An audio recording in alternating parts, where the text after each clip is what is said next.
17 साल का प्रवीण जो 10वीं कक्षा में पढ़ता है, जिसकी एक छोटी सी बहन है और एक छोटा भाई। प्रवीण बहुत ही शांत स्वभाव की लड़का, जो जरूरत से ज्यादा कभी बातें नहीं करता था। प्रवीण के पिताजी बाजार में सब्जी बेचने के काम करते हैं और माँ दूसरों के घर में खाना बनाने की काम करती है। कुछ दिन से प्रवीण के पिताजी का तबीयत बिगड़ने के कारण प्रवीण को ही शाम को सब्जी इकट्ठा करना पड़ रहा है और माँ के रोजगार में सहायता करना पड़ रहा है। ऐसे ही शाम को थके हारे प्रवीण आता है और आके खाना खा के सो जाता है। सुबह प्रवीण के मम्मा आवाज देती है, प्रवीण उठो, सुबह के 7 बज गए, स्कूल नहीं जाना है। माँ की आवाज से प्रवीण का आँख खुलता है और प्रवीण बाहर आता है तो आज माँ को कुछ अलग सा देखता है। उसकी माँ घबराई हुई थी और दूसरे दिन से आज कुछ चिंतित लग रही थी, परेशान थी। इससे पहले प्रवीण कभी अपने माँ को इतना परेशान और घबराई हुई नहीं देखा था। प्रवीण माँ से पूछता है, मम्मा क्या बात है, आज बहुत घबराई सी लग रही हो। तो प्रवीण के मम्मा बोलती है, नहीं बेटा, ऐसी कोई बात नहीं है, तुमको स्कूल जाना है ना, चलो खाना लगा देते हैं। तो प्रवीण खाना खाने चला जाता है और खाना खाकर स्कूल चला जाता है। प्रवीण आज दूसरे दिन की तरह कुछ अलग लग रहा था। जो काफी मजेदार लड़का था, आज चिंतित देख रहा था। प्रवीण का एक खासियत था जिसे क्लास के सभी सहपाठी बहुत पसंद करते थे, यहाँ तक कि सभी टीचर भी बहुत पसंद करते थे। वो है, प्रवीण बहुत सुंदर गाना गा सकता था और सांस्कृतिक कलाकृति में अपना प्रदर्शन दिखाता। दूसरी ओर वह क्लास में जो भी टीचर बोलता था, बाद में उसको फिर से वैसे ही वो बोल सकता था, जिससे हर किसी को बहुत अच्छा लगता था। प्रवीण हर रोज क्लास के 3 नंबर बेंच में जानला के सामने बैठता है।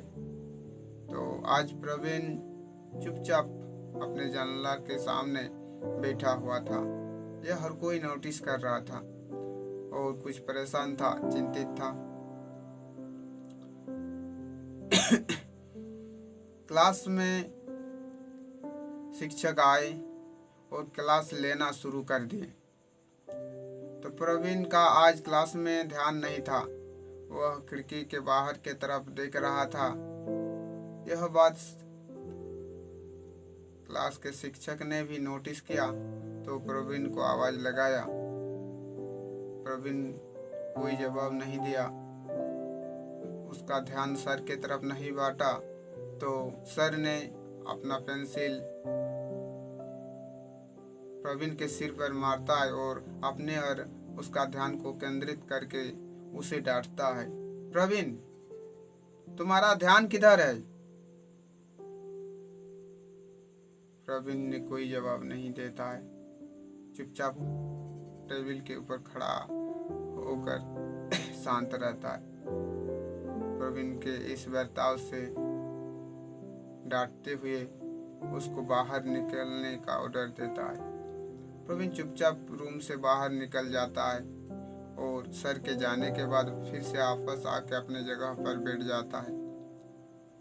प्रवीण का आज का बर्ताव सभी को अजीब लग रहा था। ऐसा कभी प्रवीण को किसी ने नहीं देखा था। तो हर कोई प्रवीण को पूछने लगा कि बात क्या है। तो आज बहुत ही खोया खोया सा है और चिंतित है, बताओ। तो प्रवीण ने बताया, नहीं ऐसी कोई बात नहीं है। तब उसी में से एक लड़की हंस हंस के बोल उठती है, क्या बात है यार, किसी पे दिल आ गया क्या? ऐसे तो पहले कभी नहीं देखा था। प्रवीण कोई जवाब नहीं देता है, वह चुपचाप रहता है। स्कूल छुट्टी हो जाने के बाद प्रवीण सीधा घर चला जाता है। घर जाके देखता है तो मम्मी सुबह से काफ़ी नॉर्मल थी और शांत थी। तो माँ को शांत और नॉर्मल देख के वो भी शांत हो जाता है, रिलैक्स हो जाता है और खाना खाकर सीधे अपने पिताजी के रूम चला जाता है। उसके बाद पिताजी को जाकर के मम्मी के बारे में पूछता है कि पिताजी, आज मम्मी सुबह से काफ़ी चिंतित और घबराई हुई लग रही है, बात क्या है? तो प्रवीण के पिताजी बताते हैं, नहीं नहीं ऐसी कोई बात नहीं है बेटा, तुम्हारे माँ का तो स्वभाव ही कुछ ऐसा है कि छोटी छोटी बात को दिमाग में बैठा लेती है और परेशान रहती है। वैसे भी प्रवीण के पिताजी प्रवीण को कभी कोई बात नहीं छिपाता था। प्रवीण ने फिर से बताया, कुछ तो होगा जो आप जानते हैं, मुझे नहीं बताना चाह रहे। कि नहीं नहीं ऐसी कोई बात नहीं है। और प्रवीण के पिताजी बताता है कि कल जब तुम्हारी माँ बाजार से लौट रही थी तो बाजार में जो दृश्य देखा और सुना उससे तुम्हारी माँ परेशान थी। तो प्रवीण ने आग्रह होकर पूछा, वह दृश्य क्या था? तो प्रवीण के पिताजी बताता है कि रास्ते में बीच चौराहे पर एक लड़का का हाथ पैर तोड़ के उसको बांध के रख दिया था और उसका वजह सुनकर तुम्हारी माँ घबरा गई थी। तो पूछता, वह वजह क्या थी? कि वह वजह थी कि वह लड़का स्कूल से भागकर किसी बड़े घर के लड़की के साथ थिएटर चला गया था और उसी का कारण उसको मार के भी चौराहे पर बांध के रख दिया था। तो यह घटना सुनकर वह मन ही मन थोड़ा मुस्कुराता है और पिताजी के वहां से निकल पड़ता है। उसके बाद वह हर रोज की तरह अपने पिताजी का कारोबार का सब्जी इकट्ठा करके सो जाता था और सुबह स्कूल चला जाता था। इसी तरह कुछ दिन बाद प्रवीण के मम्मा उससे पूछती है, बेटा तुम्हें किसी लड़की से दोस्ती है? प्रवीण बताता है, नहीं मम्मा। तो उसके माँ आगे जाकर बोलती है कि कभी भी किसी लड़की से ज़्यादा दोस्ती मत रखना। तो प्रवीण समझ जाता है उसके माँ की वह बोलने का वजह। इधर उसका पिताजी का हालात भी नहीं सुधर रहा था।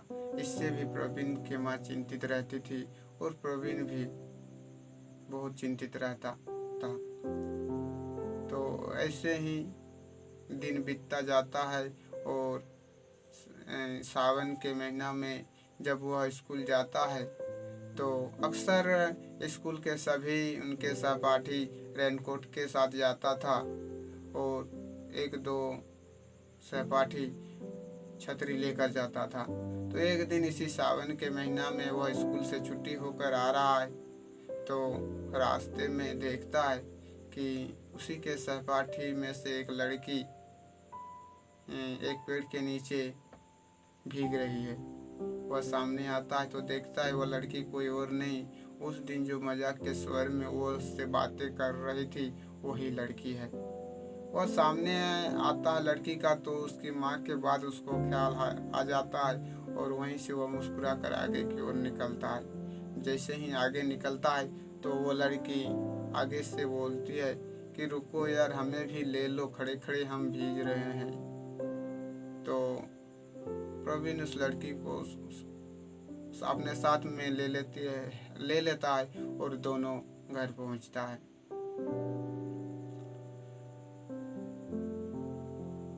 इसके बाद कुछ ही दिनों में एग्ज़ाम का टाइम चला आता है और प्रवीण किसी तरह अपना एग्ज़ाम पूरा करके अपने पिताजी के कारोबार पे मन लगा देता है। बहुत ही कम उम्र में ही प्रवीण अपने सारे जिम्मेदारी समझ चुका था। अपने छोटे छोटे भाई बहन और अपने पिता एवं माँ का स्थिति देखकर।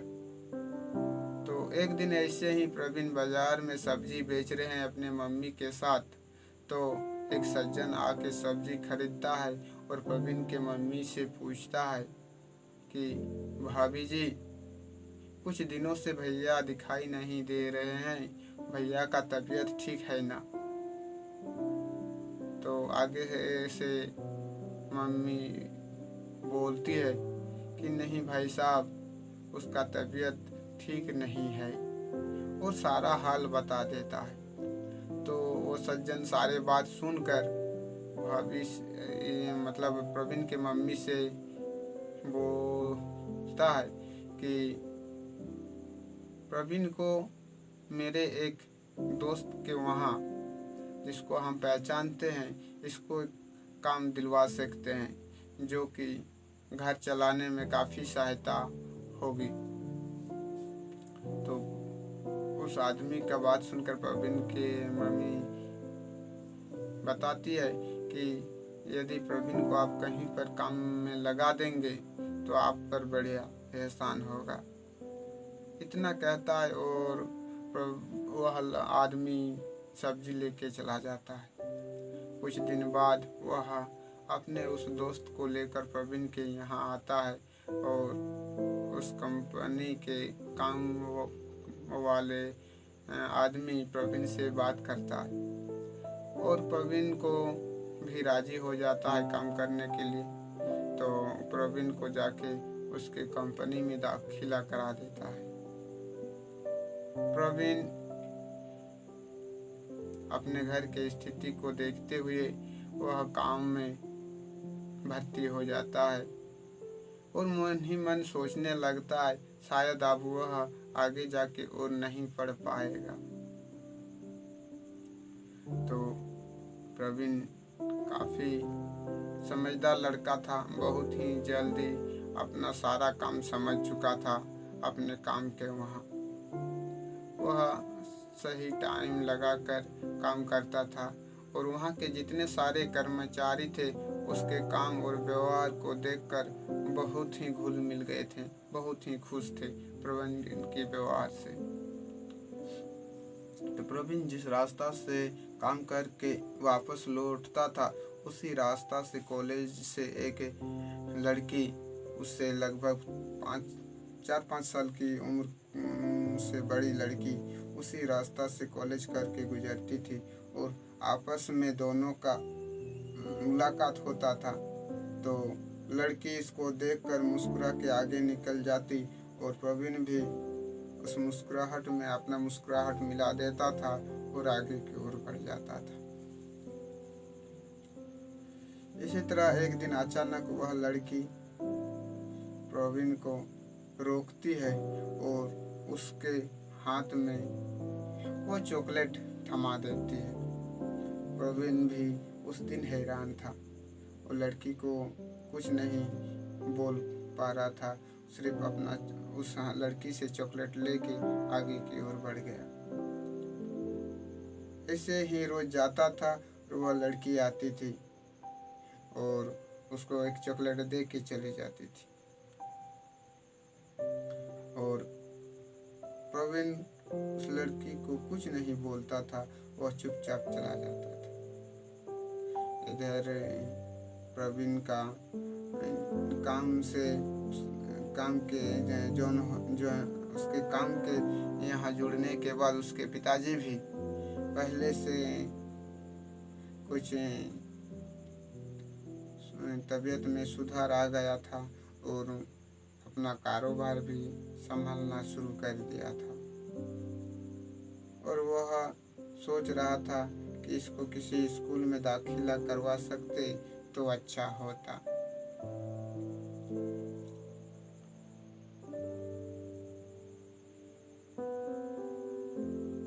एक दिन तो वह लड़की प्रवीण को बीच रास्ते पे रोक के उसे उसका नाम और परिचय लेने लगा तो वह चुपचाप था। फिर वह अपना सारा डिटेल्स बोल दिया। उसके बाद वह चला गया। वह लड़की से उतना बातें बोलने का कोई इंटरेस्ट नहीं था। वास्तव में वह लड़की कोई और नहीं जिस कंपनी में काम कर रहा था उसी कंपनी का मैनेजर की बेटी थी। वह लड़की प्रवीण को पहचानती थी क्योंकि मैनेजर अपने घर में जाकर के इस प्रवीण के कामकाज और व्यवहार को हमेशा बोला करता था। फिर एक दिन वह लड़की उससे रोककर बोलती है कि आप मुझसे इतना दूर क्यों भागते हो, हमसे आपको क्या डर लगता है। तो प्रवीण कुछ नहीं बोलता है। प्रवीण चुपचाप खड़े रहता है तो वह समझ जाती है कि यह हमसे बातें नहीं करना चाहता है। तो एक दिन इसी काम के दौरान प्रवीण का अच्छा खासा चोट लग जाता है और प्रवीण को उसके मैनेजर उसे हॉस्पिटल में जाके दाखिला कर देता है। प्रवीण उस दिन काफ़ी घायल हो गया था। उसको पता ही नहीं था कि कब वह हॉस्पिटल आ गया है।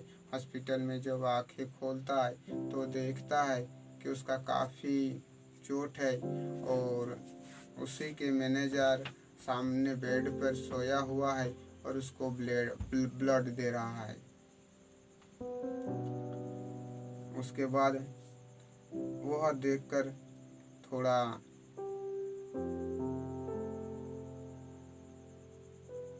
भावुक हो जाता है अपने इस स्थिति को देखकर। उसके बाद जैसे ही वह अपने दूसरे तरफ घूमता है तो देखता है उसी पिताजी के नीचे उसकी बेटी बैठी हुई है और वह बेटी कोई और नहीं वही लड़की है जो उसको बार बार रास्ता रोकती थी। तब इसको समझ में देर नहीं लगा कि वह लड़की मुझे पहचानती थी और वह मेरे मैनेजर के ही लड़की थी। वास्तव में वह लड़की जो उसको बार बार रोकता था वह इससे पहले अपने घर वाले को बता चुका था और अपने मालिक को भी बता चुका था। तो प्रवीण के मालिक और मैनेजर दोनों ये बात जानता था।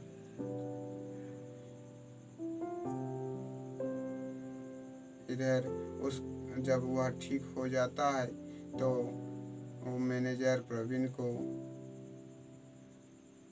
अपने पिताजी के पास ले आकर के उनके माता पिता को उनका सारा बर्ताव बताता है।